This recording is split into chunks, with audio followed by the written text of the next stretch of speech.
মার্কিন আগ্রাসনের জবাবে আগ্নেয়গিরির মতো ফেটে পড়ল ইরান। হরমুজ প্রণালীতে মার্কিন দম্ভ গুঁড়িয়ে দিয়ে তেহরান সাফ জানিয়ে দিল, সীমা লঙ্ঘন করলে তার পরিণাম হবে ভয়াবহ। আমেরিকার তথাকথিত প্রজেক্ট ফ্রিডমকে ধ্বংসস্তূপে পরিণত করার হুঁশিয়ারি দিয়েছে তেহরান। ঘটনার সূত্রপাত বৃহস্পতিবার রাতে, যখন আন্তর্জাতিক জলসীমায় শান্তিপূর্ণভাবে চলাচলকারী একটি ইরানি তেলবাহী ট্যাঙ্কারে অতর্কিত হামলা চালায় মার্কিন বাহিনী।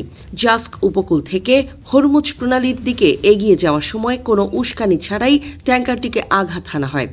একই সময়ে সংযুক্ত আরব আমিরাতের ফুজাইরাহ বন্দরের বিপরীতে আরেকটি ইরানি জাহাজকেও টার্গেট করে মার্কিন সেনারা।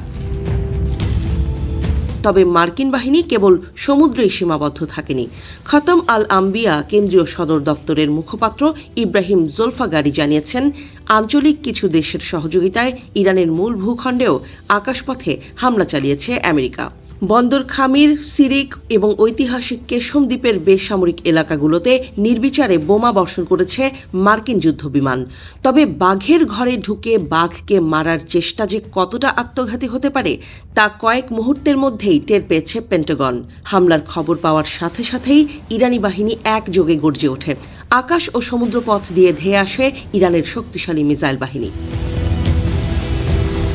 হরমুজ প্রণালীর পূর্ব অংশ এবং চাবাহার বন্দরের দক্ষিণে অবস্থানরত মার্কিন যুদ্ধজাহাজগুলো লক্ষ্য করে নিখুঁত নিশানায় একের পর এক ক্ষেপণাস্ত্র ছুড়তে থাকে ইরান। তেহরানের পক্ষ থেকে জানানো হয়েছে, ইরানি ক্ষেপণাস্ত্রের বিধ্বংসী আঘাতে মার্কিন রণতরীগুলোর ব্যাপক ক্ষয়ক্ষতি হয়েছে। আগুনের লেলিহান শিখায় জ্বলতে থাকা মার্কিন জাহাজগুলো দিশেহারা হয়ে পালানোর পথ খুঁজতে থাকে।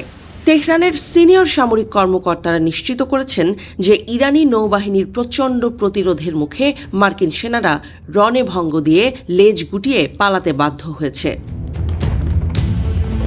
তাদের দাবি, যে হুঙ্কার দিয়ে ডোনাল্ড ট্রাম্প প্রজেক্ট ফ্রিডম শুরু করেছিলেন, মাত্র ৪৮ ঘণ্টার মাথায় সেই অভিযানের শোচনীয় পরাজয় মার্কিন প্রশাসনের জন্য এক চরম অবমাননা ও লজ্জার ইতিহাস হয়ে রইল। মুখপাত্র জোলফাগারি হুঁশিয়ারি দিয়ে বলেছেন, আমেরিকা এবং তার দোসরদের জেনে রাখা উচিত, ইরান তার সার্বভৌমত্ব রক্ষায় তিল পরিমাণ পিছপা হবে না। তেহরানের এই চূর্ণ বিচূর্ণ করে দেওয়ার মতো পাল্টা আক্রমণ এটাই প্রমাণ করে যে পারস্য উপসাগরে শ্রেষ্ঠত্বের লড়াইয়ে ইরান আজও অপ্রতিদ্বন্দ্বী।